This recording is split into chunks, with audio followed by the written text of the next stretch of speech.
Hola, ¿qué tal? ¿Cómo están? Bienvenidos y bienvenidas una vez más a Round. Acá estamos arrancando como cada semana este semanario, video podcast, programa de televisión, como quieras llamarlo, como quieras usarlo, sorteos. Consumirlos con sorteos que no hay. Ya va a haber, Ya va a haber. En breve.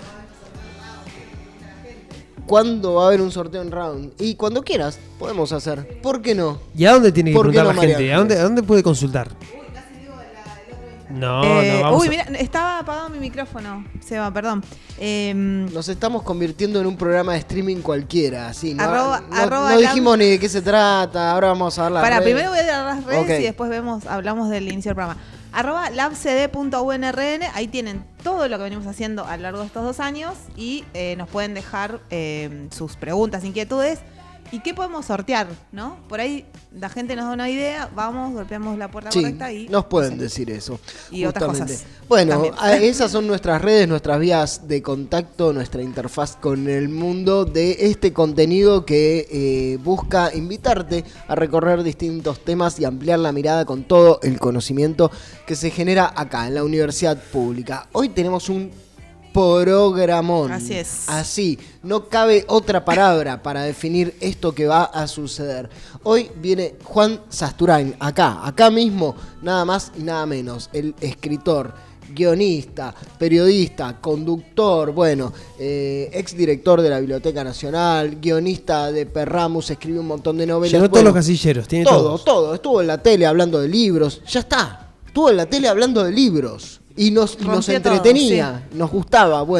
Juan Sasturain, nada más, nada menos, se sienta acá antes de su charla en la Universidad Nacional de Río Negro.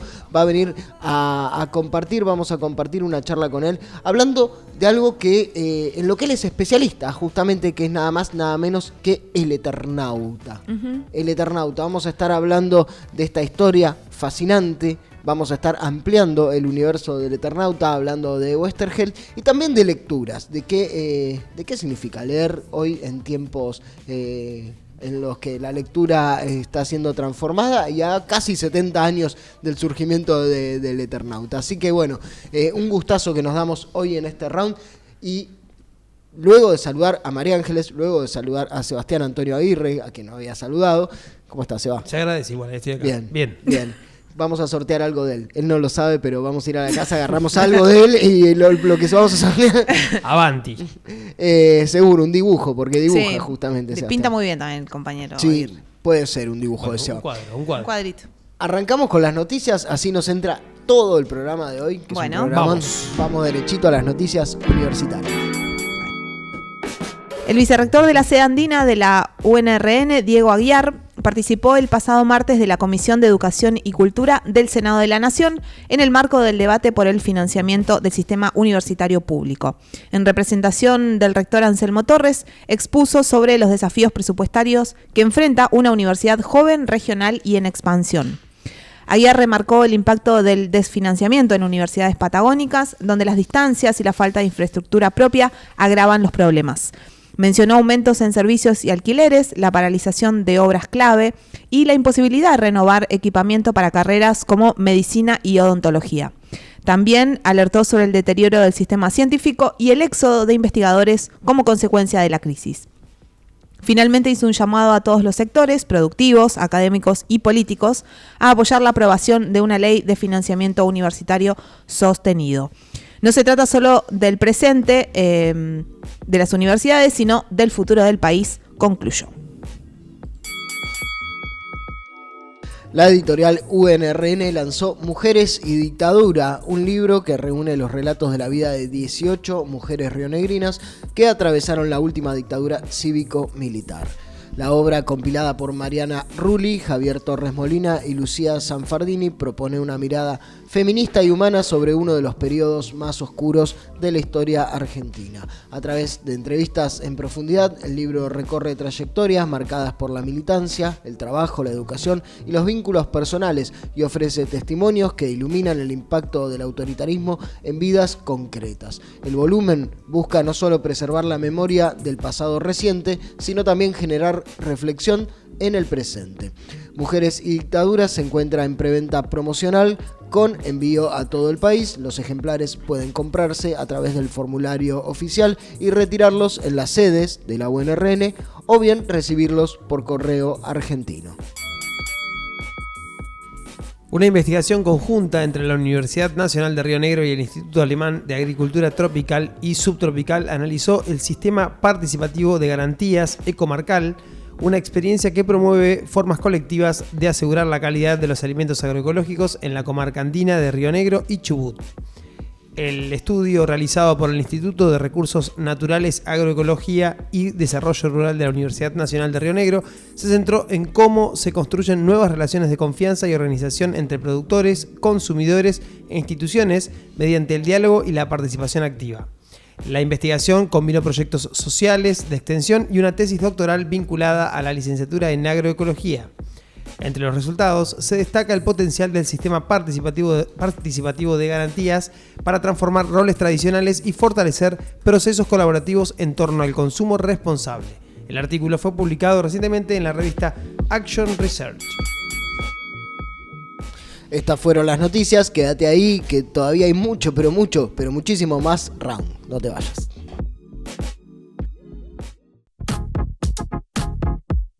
Seguimos en Round. Hoy el invitado especial es nada más, nada menos que Juan Sasturain. Para algún desprevenido que no sabe quién es Sasturain, bueno, ¿por qué? Es escritor, guionista, lector, empedernido lector. Fue director de la Biblioteca Nacional, pero no lo traemos por el cargo, lo traemos porque tiene una forma de contar y una mirada propia muy particular. Es autor de novelas, guionista de Perramus, una obra que tuvo reconocimiento mundial, conductor de televisión, periodista. Bueno, hoy, antes de su charla en la universidad, acá en la UNRN, viene a hablar de una historieta, pero no de cualquier historieta, viene a hablar de El Eternauta, una historia donde el héroe no es uno solo, sino todos. ¿Cómo estás, Juan? Bienvenido a Round, un gustazo tenerte acá. Bueno, un gusto para mí. Es muy bueno estar en Viedma y estar en la universidad pública, como siempre. Y bueno, y estar en una radio con profesionales que dedican su esfuerzo a esto. Sin duda, bueno, es un gustazo tenerte para hablar de esto que este año estuvo en agenda por lo que es la serie, el boom de la serie, pero sí, en realidad nos viene tocando el corazón hace un montón El Eternauta, Westergel. ¿Qué te pasó a vos? Contanos un poquito para meternos en tema cuando entraste en contacto por primera vez con esta historia. Bueno, yo pertenezco a una generación, yo voy a cumplir 80 pirulos ahora. ¿Ahora cuándo? Perdón. Ahora, a principios de agosto. Quiere decir que yo era pibe en los años 50, hace mucho tiempo eso. Los famosos únicos privilegiados. Así que en los años 50, cuando tenías, ponele que yo ahora empezaba a leer a los 6 años, soy del 45, y lo que leíamos los chicos, yo vivía en el interior de la provincia de Buenos Aires, no vivía vivía en Mar del Plata en esa época. ¿Y qué hacíamos los chicos? ¿Qué leíamos los chicos? Los chicos leíamos historietas, había muchísimas historietas. Ya no leíamos tantos libros, ya no leíamos tanto Salgari, Verne, aunque estaba la colección Robin Hood, que esos amarillitos que son tan histórica, lindos. amarillita. Claro, bueno, pero en general leíamos historietas. Historieta era una forma moderna, claro, era una forma moderna, con géneros modernos, y que eran lo mismo que compartía con el cine. Hacíamos esas dos cosas. Leíamos historietas y íbamos al cine. Esa era nuestra lectura. Libros, muy poco. Famoso continuado. Exacto. Claro. Íbamos al cine a ver películas de género, claro. De convoy, no western. De convoy, de guerra, nada de bélicas, ¿no? Íbamos de guerra, de convoy. La ciencia ficción empezaba. Es importante la ciencia ficción porque el cine de ciencia ficción clase B yankee es esto, es El Eternauta. lo que está mirando Solano y lo que dibuja Solano son las películas blanco y negro, clase bella, con monstruos que todavía se movían. Son esas imágenes las que tiene... Eso en la cabeza, y Héctor también, o Estergel también. O Estergel, piensen que era un hombre muy moderno para su época. Bueno, entonces, la experiencia nuestra, después hablamos si quieren de Héctor, pero... la experiencia nuestra como chicos era que leíamos historietas, y las historietas estaban bien vistas. No estaban vistas, no existían para la cultura. Las maestras no veían leyendo una revista de historietas. ¿Qué es esta porquería? Que te rompían las cosas. ¿En serio? Es lógico. Sí. Pero lógico para el concepto de lo que era... Los libros en la escuela estaban en una bibliotequita, en el bajo llave, bien forrado, con un numerito, los putos libros que nadie leía, ¿no es cierto? Obviamente, porque no era un concepto diferente, ¿no? En general, además, los escritores, ¿quién escribía libros? Gente que estaba muerta, señores de bigote y barba, nadie. Pero los relatos que nos interesaban, más allá de que por ahí te leían cuentos de Horacio Quiroga, de cosas hermosas y lindas. No estoy renegando de la literatura. Menos de la literatura, ni siquiera de la enseñanza de entonces, ¿no? Comparado con la de hoy. Pero costó hacerle lugar al cómic, a la historieta. No, la práctica nuestra práctica de qué historias recibías vos, no estaban en los libros, las historias con las que vos te alimentabas, las aventuras. Además estaba la cultura de los varoncitos y la cultura de las nenas, que estaba muy separado eso. Esto leíamos los varones leían aventuras, tiros, cosas por el estilo. Las chicas leían otras cosas, ¿no es cierto? Y que se compartían con tus compañeros, se retroalimentaban. Sí, señor, la revista es un bien de intercambio, ¿no? Yo me acuerdo, y siempre me gustó leer, yo tenía una pila así de Pato Donald. El Pato Donald era de la editorial Abril. La editorial Abril fue una editorial muy importante durante muchos años, que hizo Cesare Civita, que era un tano judío que vino emigrante, de que pasó por Estados Unidos, y allá se trajo la patente Disney para los personajes Disney en toda Latinoamérica, con lo cual hizo la guita básica primera, con la cual hizo después todas las revistas de historieta, el Mr. X, usando la pata italiana de donde venía. Por eso vinieron dibujantes italianos a trabajar a la Argentina. Vinieron, repito por favor, vinieron dibujantes italianos a trabajar a la Argentina. Acá ganaban mejor y las revistas eran mejores y difundían más. Era la Argentina de posguerra, compañero. Sí. Era otra cosa aquello. Entonces, había un mundo de historietas, un mundo de revistas en los kioscos. Había 20, 30 revistas distintas, hechas en la Argentina por distintos... Eso que es una fuente de laburo, es la industria cultural. En este país hubo una industria cultural poderosa, ¿no es cierto? Que tenía cine, que tenía revistas, tenía música, tenía sus propios músicos, tenía sus propias discográficas, etc. Teatros. Ni hablar de la radio, ¿no? En ese universo cultural y con esa industria cultural crecimos. Ahora, de todas esas ofertas de historieta infinita que había, como siempre, cuando hay mucho, como puede pasar con la música, cuando hay mucha basura habitualmente, hay muchas boludeces, cosas que...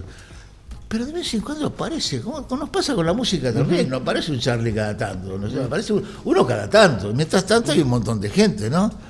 Bueno, aparecieron cierto tipo de historietas de género, es decir, historietas de cowboys, historietas de guerra y todo, que evidentemente vos leías eso y después ya no querías leer las otras. Claro, ¿no? Te cambio esta pila de Pato Donald por una de estas, ¿no? Claro, bueno, es exactamente eso. Sobre todo en Editorial Abril, en la revista Mr. X, en la revista Rayo Rojo, empezaron a aparecer algunas cosas un poco distintas que las que habitualmente leíamos.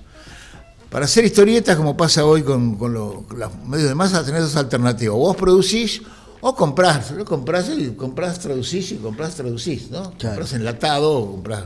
Bueno, en Editorial Abril, Mr. X producía sus propias historietas. Claro, es una locura. Bueno, o sea, pensá que cuando ves los dibujos decís, no puedo creer la cantidad de horas. Bueno. Tanto fue el éxito de algunas de las revistas de Abril, por ejemplo el Mr. X, que había un grupo, y después de las de humor, las para chicos, la colección Bolsillitos, todo también una infinidad de gente talentosa. Bueno, de ahí había un guionista que se llamaba Héctor Germano Oestergel, y había un par de dibujantes más que sobresalían. ¿Por qué sobresalía este Oestergel? Oestergel era un tipo que no venía del mundo de la literatura, sino que tenía una formación de las ciencias duras. Él era geólogo. Héctor había estudiado en la universidad pública, como todos nosotros, geología. Y ahí venía. Y era un tipo muy informado, era de familia alemana, el tipo que manejaba el alemán, manejaba el inglés, y además le gustaba escribir. Y era un lector moderno, a eso me refiero. ¿No? Le interesaba la ciencia ficción. Fue secretario de redacción de una revista muy linda de ciencia ficción de los 50 que se llamó Más Allá. Más Allá es una revista mítica. Trabajaba mucho con patentes norteamericanas y incluso agregaban historias acá. Bueno, piensen que en la Argentina, en el 55, se publicó por primera vez a Bradbury. ¿Con prólogo de quién? De Jorge Luis Borges. Es decir, la ciencia ficción entró acá, entraba por dos lados, entraba por abajo en las cosas más berretas, digo, pero entraba por arriba como literatura. Lovecraft al poco tiempo también se publicó, no sé. Bueno, voy a Héctor Oestergel. Era un guionista que escribía para Mr. X y que firmaba las historietas con su nombre. Eso era bastante raro. Porque habitualmente los escritores que trabajaban un poco por izquierda, no la firmaban con seudónimo, porque no era una actividad, era un ganapán, subestimado por el mismo tipo que lo hacía. Bueno, no, este se la agarró en serio. Creía en ese medio, no subestimaba a los lectores, que no eran solamente nenes de 10 años, sino que era todo un universo de lectores prácticamente iletrados que lo único que leían en el tren eran revistas de historietas. Quiere decir que las historietas no existían en el universo de la cultura, no aparecían en la foto de la cultura. Y todos los que hacían historietas, tanto como los que la leían, estaban al margen del universo cultural reconocido. Sí. Juan, lo molesto en esto que hacía hincapié de que no era lo mismo las historietas que escribía, o los guiones que escribía Oestergel del resto. Tiene que ver también, puede ser, con la construcción de los personajes y con que tuvieran una profundidad emocional. Claro. Que es eso. Obviamente. A diferencia de lo que había en esa época, ¿no es cierto? Por eso, en esa época y en todos lados. Es obvio que lo que hizo él fue tomar en serio el instrumento que tenía en sus manos, valorarlo en términos educativos. Él lo consideraba como un instrumento de humanización, de educación y todo muy poderoso. Era consciente de lo que estaba haciendo, muy consciente, tremendamente consciente. Tanto es así que en el año 55 se abre de abril para hacer su propia editorial. Él se forma su propia editorial, se lleva a los dibujantes con él, arma una cooperativa, que como todas las cooperativas se fue al carajo rápido, pero bueno, arma una cooperativa con los dibujantes, se los lleva a Altano Prat, a Hugo Pratt, se los lleva a Solano López, que eran los dos dibujantes con los que había hecho los primeros grandes personajes, el Sargento Kirk y el Bull Rocket, que eran dos personajes de género, de origen como género y como por nacionalidad y por universo, absolutamente norteamericano. Eran los que provenían también del universo de la historieta o la historieta moderna yankee.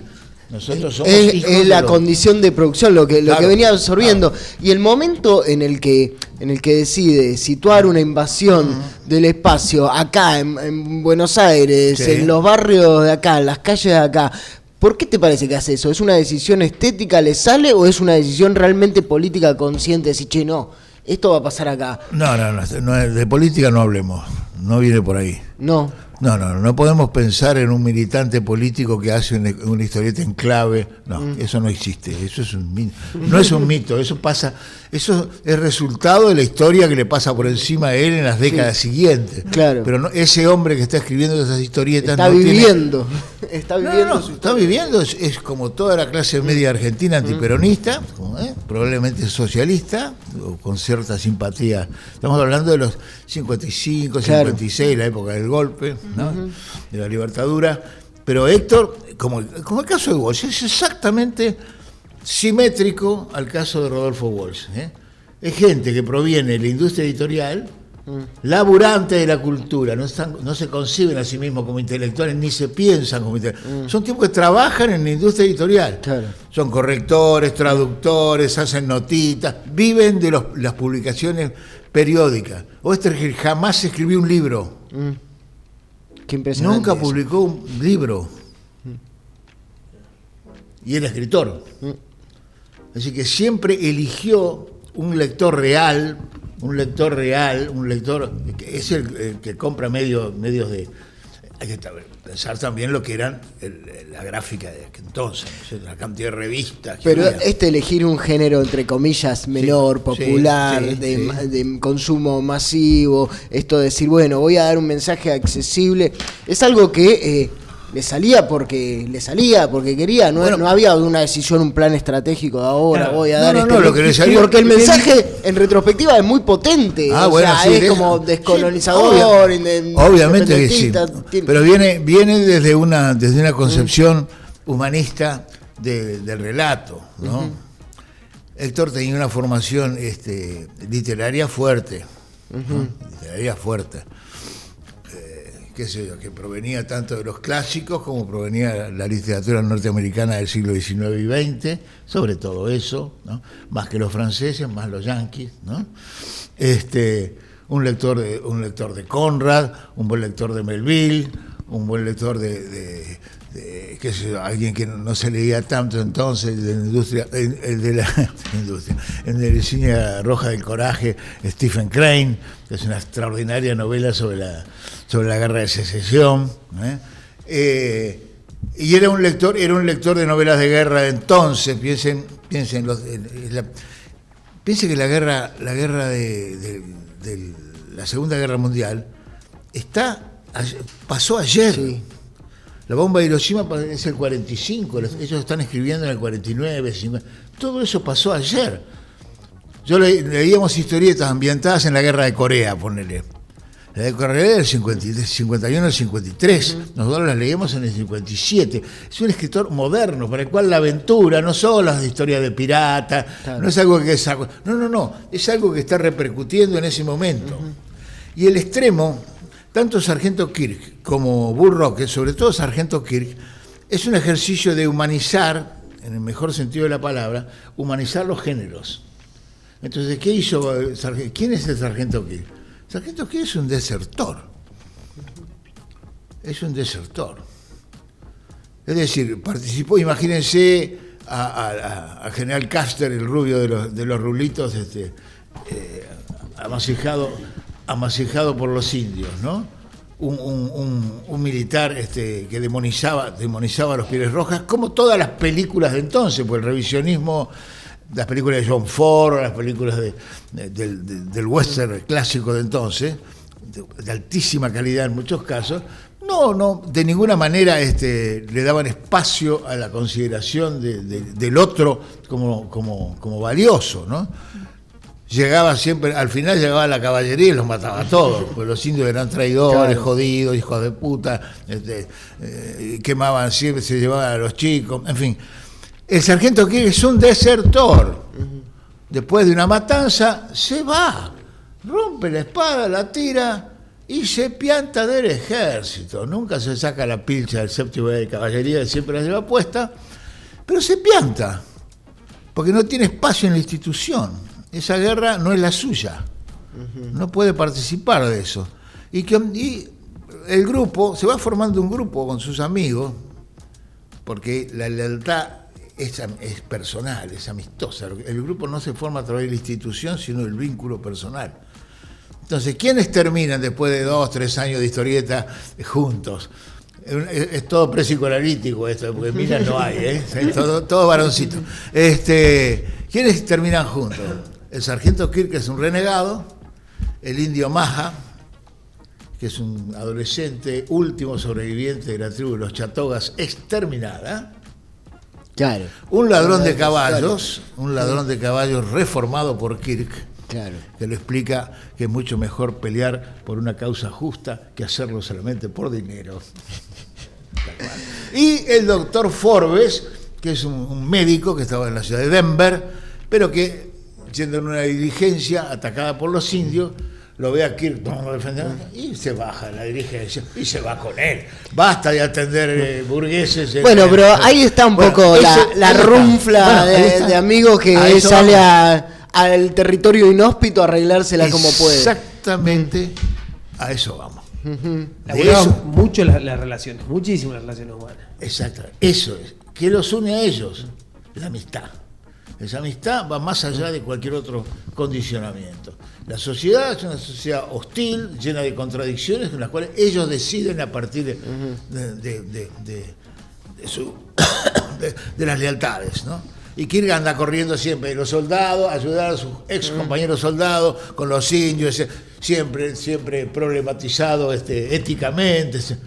Eso estaba nada más que ahí, en ningún otro lado, no estaba ni en las películas que veíamos. Claro. Ese tipo de conflictos morales, en el mejor sentido de la palabra, no moralinas, sino morales existenciales, estaban solamente en esas historias. ¿Qué ibas a ver las otras de otras películas o otras historietas que eran cuadradas, tontas, maniqueas y mentirosas? No, la verdad estaba ahí. Y los chicos, que no son boludos nunca, ¿no? Esos lectores tuvieron una experiencia de leer aventuras de una densidad intelectual, un interés que no estaba en otros lados. Por eso él se lleva a sus personajes, y hace una revista a la medida de su gusto. Y entonces en el año 56 se lleva a 2 personajes, se lleva a los dibujantes, funda su propia editorial que se llama Frontera y empieza a hacer revistas, como una bestia, una capacidad de producción increíble. Hace 2 revistas mensuales y a los pocos meses larga un semanario. Las revistas mensuales tenían historietas completas. Claro. El semanario tenía de Continuarán. En aquella época leíamos mucho Continuarán. La mejor era Patorucito, el Mr. X, eran muy buenas. Y eran todas de Continuarán. Todos los días, todas las semanas leías de una página, 2 páginas. Qué loco eso. La tira, una la famosa semana, tira. 2 páginas. No, paginitas, porque eran revistas de historietas, revistas así, digamos, así o así. El arcero semanal era paisaje. Imagínate ahora la generación de la ansiedad. Bueno, espera una semana que viene la próxima 2 páginas. Traslademos la semana a 1 hora, es distinto. No se puede, de ninguna manera se puede comparar nada con nada. No es justo, ni es comparable, son universos distintos. Los lectores de historietas habitualmente, casi el 90% de ellos que leíamos esto, no había televisión todavía, era otro mundo.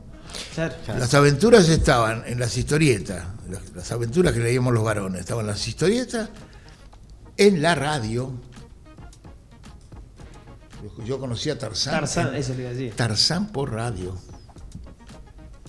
Antes de leer a Burroughs, antes de leer ni hablar, antes de verlo a Johnny Weissmuller en Las Lianas y cosas por el estilo. Lo escuchaba por radio, salía de la escuela, cuartos, quinto grado, escuchábamos auspiciado por Toddy, Tarzán, rey de la selva. Por radio, viejo. La pelea con el cocodrilo por radio. Extraordinario. El teatro de la mente. Hablame de teatro de la mente. Obviamente. Y hablando de géneros que van como cambiando, ¿qué te pasó cuando, no sé si la viste, la serie de Netflix del Eternauta? ¿La esperabas? Y tantos años. Sí, se esperaba. Pensá que la versión en la pantalla, como película, no como serie, la concibió ya, la quiso hacer Aristarain en los fines de los 70, comienzo de los 80, la quiso hacer Pino Solanas varias veces, y Pino lo hubiera hecho hubiera muy sido bien. interesante un Pino, claro, ¿no? Sí, bueno, y después hubo Lucrecia Martel, hasta el último intento que Lucrecia Martel, que habían avanzado bastante, ¿no? No es que no se pudiera adaptar, siempre se puede adaptar por una historia de aventura, y más ahora. Claro. Con este formato de folletín, porque después de todo el Eternauta es un folletín. Claro. Entonces el formato de la serie le viene muy bien porque calza con el espíritu de la... Claro, se vuelven a fraccionar las historias. Exacto, como debe ser, segmentarlas, ¿no? No es que no se pudiera hacer, hubo adaptaciones y se trabajaron mucho con eso. Lo que pasa es que no había las condiciones materiales para hacerlo. Mientras nuestra industria se destruye paulatinamente y se distancia cada vez más de las posibilidades de producción local, Bueno, no estamos explicando nada nuevo, ¿no es cierto?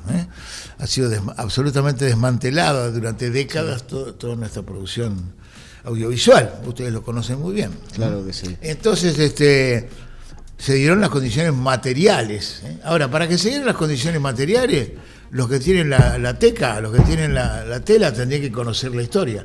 ¿Y cuándo cómo la podían conocer? ¿Iban a venir acá a enterarse? No. Si no lo publicás en Estados Unidos, no existe. Entonces, hace unos años, hará 10 años más o menos, en la charla que vamos a dar hoy vamos a andar con todos los libros, así que vamos a mostrar eso. Se editó en Estados Unidos una edición extraordinaria, muy hermosa, muy linda. Bueno. ¿Y pegó en Estados Unidos? Acá nos contó que estuvo Sabino Vaca Narvaja, que fue... mirá. Que bueno, fue embajador en China, claro, y él El editor Eternauta en China. Bueno, hay muchos chinos y obviamente de ese porcentaje parece que pegó, así que hace años que tiene ya difusión universal, pero para la inversión de Netflix, de una multi de ese tipo, si no existe en Estados Unidos, no existe, obviamente, ¿no? Bueno, es por eso que se hizo ahora. Y lo bueno es que se ha hecho con talento argentino, ¿no? Claro. Con mucho talento argentino, muy bien, ¿no? Está muy bien hecha. ¿Qué te pasó? Claro, ¿qué te pasó? Porque había un desafío ahí, que el desafío es que, a mí personalmente dije, a ver si vemos hay un desafío. ¿Cómo carajo la siguen, no? ¿Cómo viene? No, bueno. Es de continuará, obvio. Además, ahora, sin duda, pero ¿cómo pintaban esto sin lavarlo, sin convertirlo en algo de Marvel, muy al estilo yankee? Porque no es. Con Darín hablando con alguna argentinada. Bueno, porque no lo es, porque la historia no lo es, y los que, tanto el guionista como el director, como han respetado el espíritu general. Después la cuestión de similitudes o no, fidelidad. La fidelidad no es un valor en la adaptación, ¿no? Claro. Con muy buenos textos originales se ha hecho mucha basura en cine o en televisión y a la inversa. Con textos mediocres se han hecho grandes obras. No es cuestión de fidelidad. Eso depende de los talentos. Son obras diferentes. Obras diferentes. Eso sí, podemos opinar sobre las diferencias. Eso sí. Pero en sí misma está muy bien hecha, muy linda. Eso le voy a preguntar, ¿qué te pareció? ¿La vio tipo maratón o la fue dosificando? No, traté de verla medio dosificada. Tuve la suerte de que me invitaran o nos invitaran a un evento muy paquete de lanzamiento tipo Netflix, ¿no? La pantalla inmensa. Tremendo. Es muy linda, muy linda de ver, ¿no? Muy linda de ver. Y las adaptaciones correspondientes al cambio de época y demás, me parece que está muy bien. Lo del cambio de época, que pareciera que es lo más, la violencia mayor que se ha hecho al texto, no es cierto, al contrario. Porque bueno, y ahí vamos un poco a la esencia de la originalidad del Eternauta, ¿no? Al trasladarle a la época actual, han sido espiritualmente muy fieles. ¿Por qué? Porque el gran dato que tiene esa historieta es que la acción se desarrolla en el lugar y en el momento que vos estás leyendo. Las cosas pasaban ahí. Sí. Donde vos el kiosco donde vos habías ido a comprar la revista, pasaba ahí la historia, en este mismo momento. Claro, te la sitúa ahí. Esa pared que estaba escrita que decía Frondizi, era porque gobernaba Frondizi. No tengo que ir al Coliseo Romano para ver cosas. Exactamente, la aventura. Sí. Había uno de los grandes méritos de Oestergel, originalidades, era su concepto de la aventura. En este caso, la aventura, convertir a tu realidad, en algo aventurable. Es decir, que la aventura... ¿cómo podemos decir? La aventura habitualmente es algo que sucede en otra parte y a otro, no a uno. La aventura es el domicilio del héroe. El héroe es el que tiene aventura. Claro. Tiene que ser un héroe, entonces va a Saturno o va a la selva amazónica o va por una máquina al pasado, ¿no? Es el héroe, ¿no? Bueno, en Oestergel el héroe no existe. Existe la aventura primero, y la aventura es la posibilidad, es algo que le pasa a una persona común, te pasa a vos, me pasa a mí. Ahora vas al baño y en lugar del baño caes en un abismo, ¿no es cierto? Y sos vos no sos héroe de nada, son los amigos que te van a ir a buscar Es decir, la experiencia es una experiencia límite para Oesterheld, la aventura, y por lo tanto para los lectores, es una experiencia, un hombre común, cualquiera, incluso el mismo guionista, Sí. por eso Que se mete ahí. tiene una experiencia, es una experiencia límite. Experiencia límite, ¿qué quiere decir? Uno intuye, y eso es muy borgiano, ¿no? Uno intuye que para qué carajo está acá. Después de todo, en algún momento tenés que preguntar eso. ¿Para qué estamos? ¿No? Seas creyente o no seas creyente, pero bueno, en algún momento uno dice, en muchas horas algo, ese momento de epifanía, significa el momento en que alguien se entera, intuye, que después toda su vida es para que estar en este momento, en este lugar. Acá me está pasando algo que nunca me ha pasado. ¿Lo dejo pasar o lo agarro? Esto es clave, sí. Ese concepto volviendo a Borges, ¿no? Es lo que siente el sargento Cruz cuando se está enfrentando con un gaucho. Él es un soldado que está en una partida que van a buscar a un gaucho. Van a buscar a un gaucho rebelde que ha matado a un negro por ahí, entonces van a estar peleando. Y cuando está peleando, el sargento Cruz se da cuenta que no, ¿qué hace él acá peleando contra él? Se da vuelta y pelea con el otro. Es decir, el sargento Cruz se pasa, salta el cerco. En el momento se reconoce y se da vuelta. Reconoce en el otro la posibilidad de una manera. Él está representando una institución que no lo representa a él, digamos. Entonces, ese momento es un momento de revelación personal. Y esa es la aventura. La invitación de Oesterheld a la aventura esa cotidiana. Es una aventura. Eso es una aventura en Oesterheld.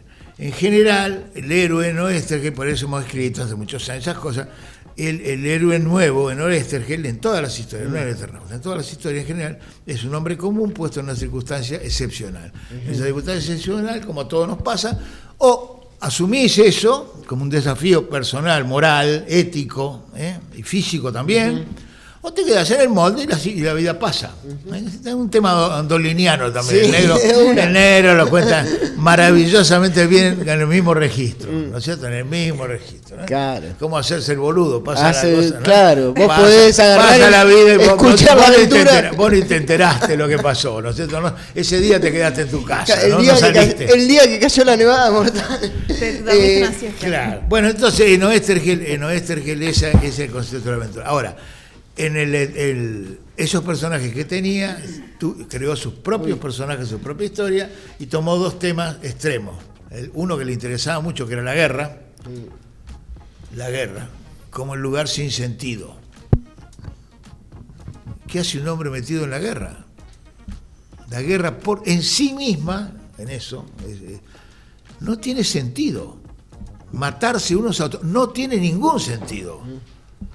Ahora, el hombre en general, el soldado, el que está ahí, no tiene cómo impedir ser un soldado. No todos pueden renunciar como el sargento Kirk contra los indios, y menos en esa época, ¿no? Entonces, en un lugar sin sentido, en que el mal es el hecho mismo de lo que están conviviendo, los hombres buscan algún resquicio. Eso está también en una fábula, la novela de Faulkner, ¿no? La novela de Faulkner, que ganó el Nobel en el 54. Estamos hablando de la Segunda Guerra Mundial, bomba atómica, millones de muertos. La gente pensaba y decía, bueno, no hemos pensado nada, estamos ahora en el mismo lugar o peor, ¿no es cierto? Seguimos tan enfermos, ¿no? Y jodidos como entonces. Pero bueno, en ese momento el tema de la guerra es el tema de la situación extrema de sentido. ¿Cómo hacen los hombres que se matan unos a otros? Claro, se venía de dos guerras mundiales muy ¿cómo reconocer al otro en un cuerpo a cuerpo? Un japonés y el yanqui se encuentran entonces cuando el yanqui lo va a matar y el otro mete la mano en el bolsillo, no va a sacar una pistola.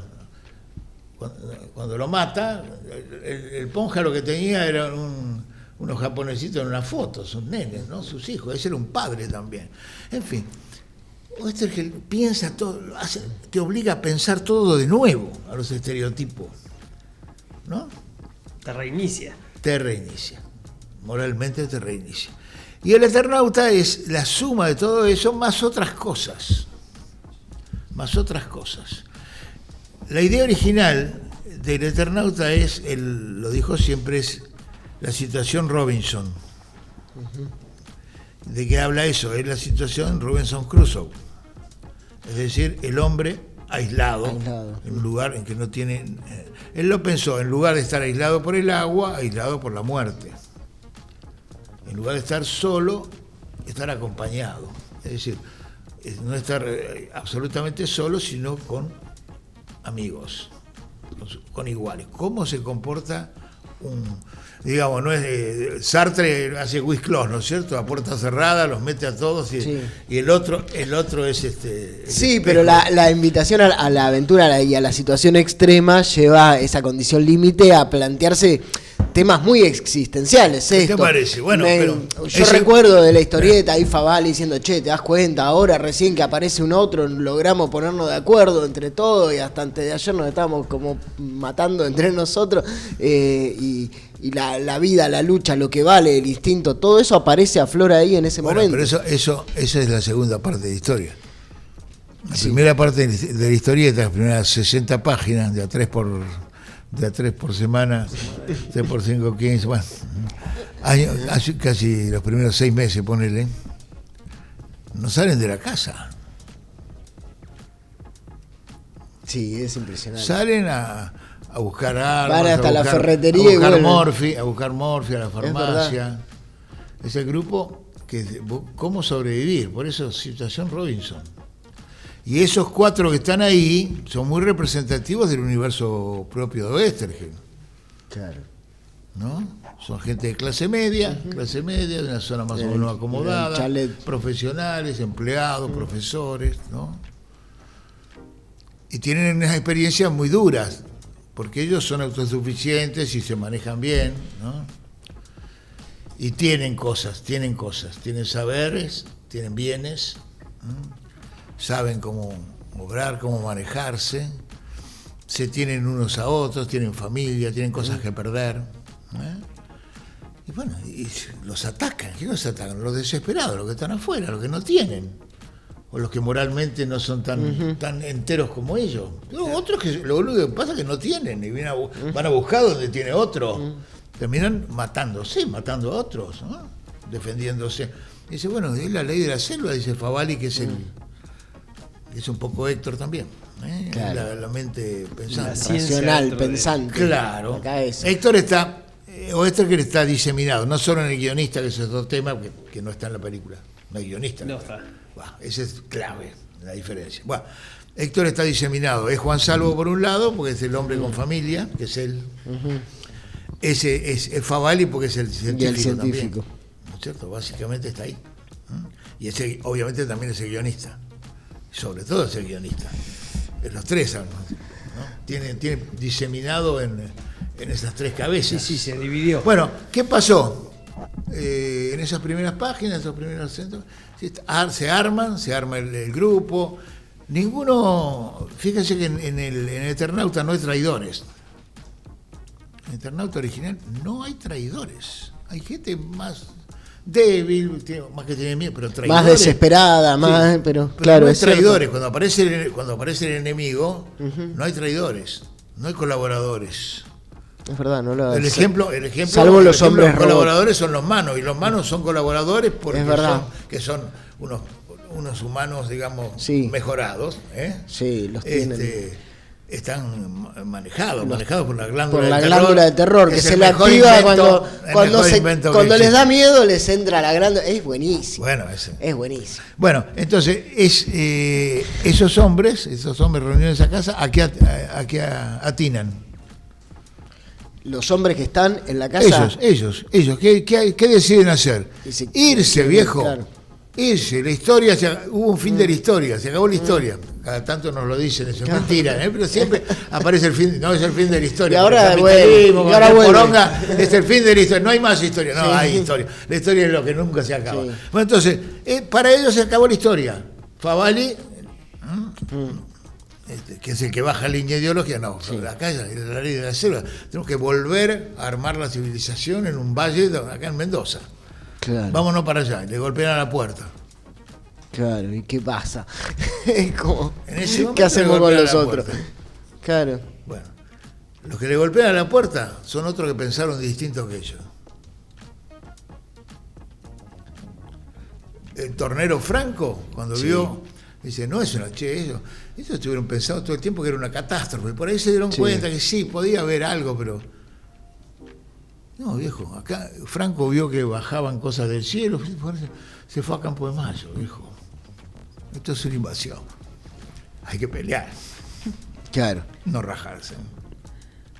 Entonces, ese grupo de buena gente, de amigos, termina encolumnado en una situación que lo enfrenta y lo hace reconocer a otros que no son ellos. Todos los otros sectores de la sociedad, ¿no? Encolumnados para una causa común a todos, contra la cual hay que pelear. Y ahí empieza otra terrible y espantosa historia. Sumo a lo de situación Robinson, sumo el hecho de también el efecto de qué haría yo, que es muy bueno, que tiene el Eternauta. Siempre hablamos nosotros. Yo era el que iba a comprar pan y justo en el yo soy el que muere rápido. Pero, claro que no. Pero es la situación de qué haría yo en esa situación. Claro. Yo creo que ese es uno de los condimentos más fuertes que tiene la historia. Claro, la identidad, ¿no? La identificación con los personajes, ¿no? Por eso no hay héroe, ¿cuál es el héroe del Eternauta? Son los hombres que ante una situación hacen cosas.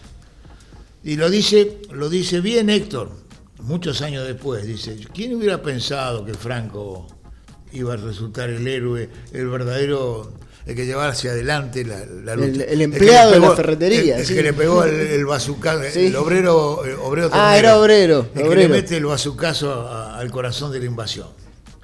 Fue Franco. Claro, y el que representa también al trabajador. Y aparece acá en esto. Obviamente, compañero. Bueno, esas cosas, claro. Obviamente, por ahí. Operación Masacre. Por ahí viene la mano. Quiero volver un cachito y nos salgo un ratito del Eternauta. Lo estamos extendiendo. Podemos estar horas, pero bueno, dale, la última. Especial, pero además, ahí tengo un lo sé. Está Santiago Rey porque es la persona que... Pero prometo que es la última, pero recién nos contaba cómo esta situación de consumo de la historieta, cuando usted era chico, que se leía en la escuela, se leía en los recreos, se leía en la calle, se leía en el barrio, cómo se cultivaba, ¿no? ese lector. Y hoy, con todas las distracciones, multipantallas y demás, ¿se construye de la misma forma el lector? Supongo ¿Cuesta más? ¿Cómo lo ve usted? Yo supongo que sí. Los lectores pareciera, los lectores como los hemos conocido y como lo ejercemos nosotros, la actividad tan rara que es la lectura. Hoy lo que pasa con la lectura es que se ha enrarecido, no es algo leer ficción, sentarse a leer un texto, es una operación rarísima hoy. Es cierto. Porque no se parece a nada de las cosas que hacemos. ¿A qué se parece leer? A nada. Es verdad, leer no. Tenés que estar solo concentrado durante mucho tiempo, haciendo solo eso, no haciendo otra cosa, ¿no? Solo con vos mismo, en silencio.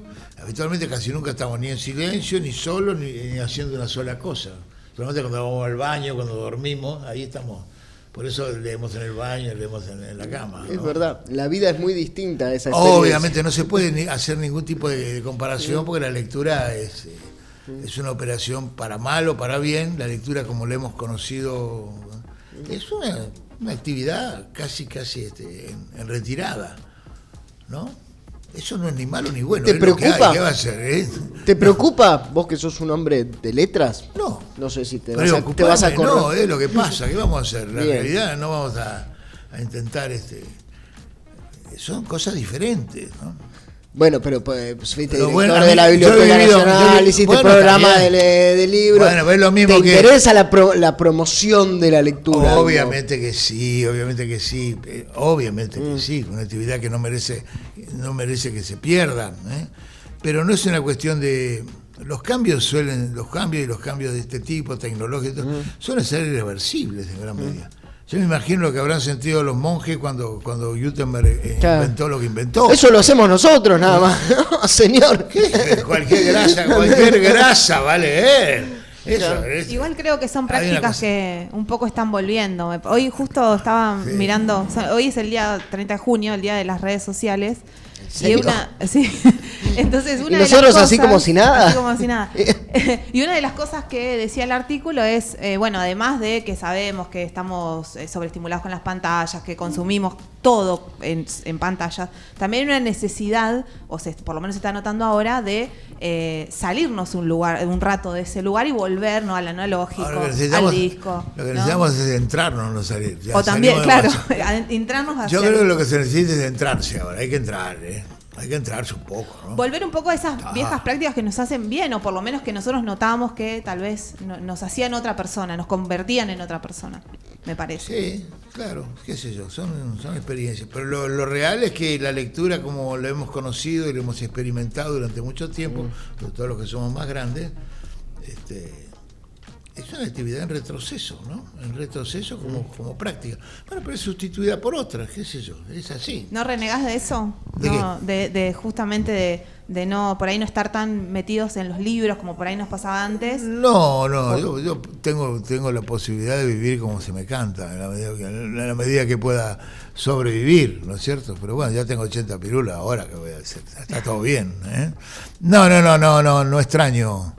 No extraño esa actividad, ¿no?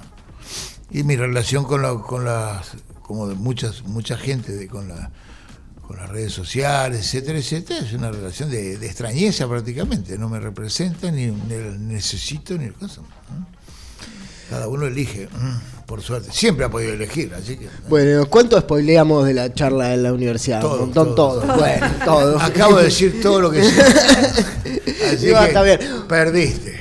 O perdí yo, va. Le damos las gracias a Santiago Rey, director de la Fundación de Periodismo Patagónico, que lo trajo acá y lo sentó a Juan Sasturain, y nos dimos un gustazo acá, ampliando nuestra lectura de algo que nos apasiona, que es nada menos que El Eternauta, esta historia de Westergeld. Aprendimos un montón, gracias a Juan por esto, y bueno, seguro va a ser muy valorado todo esto. Y hablamos un montón, y mirá qué bien que habremos estado, que no hablamos del héroe colectivo, No hablamos de la desaparición de Oeste. Te sacamos de los lugares Mirá, comunes, pero vos no sacaste. Mirá qué bien que estuvimos, Sí.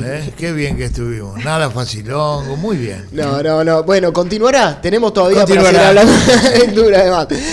Bueno, Juan Sasturain en RAM, nada más, nada menos. Gracias, Juan. Nos encontramos la próxima en un nuevo capítulo. Chao. Gracias a ustedes. Muchas gracias.